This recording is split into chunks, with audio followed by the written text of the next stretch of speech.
సిద్దిపేట గడ్డ కేసీఆర్ అంటే రేవంత్ రెడ్డి గారికి కళ్ళు పొరలు వచ్చినాయి. వాడు 6 గ్యారంటీలు అయినా నాడు మాట్లాడాలి. సిద్దిపేట దొరికితే తొక్కుతాలని ఎవడుకును ఒక్కటే హరీష్ రావు ఇంట్లోకి వాళ్ళ గుండె ఎంత, వాళ్ళు ఏ రకంగా ఈ ఇంట్లోకి వచ్చిండ్రు, క్యాంప్ ఆఫీసులు అడిగి ఎట్లా పెట్టిండ్రు. క్యాంప్ ఆఫీసులకు వచ్చిన నా కొడుకులను తొక్కితే తోలు తీస్తా. మాకు 6 గ్యారెంటీలు కరెక్ట్ చేస్తే హరీష్ రావు మాట నిలబెడతాడు, తప్పకుండా నిలబెడతాడు.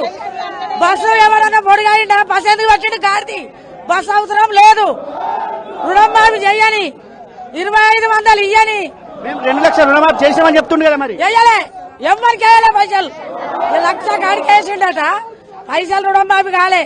రైతు బంధు లేదు, విద్యున్ను 2 మాటలుగా పెట్టిండు ఈ కొద్ది రోజుల్లో. అన్ని లంగమాటలే. అయినా పర్వాలేదు. కేసీఆర్ తండ్రి లాంటి వాడిని తిట్టుడు,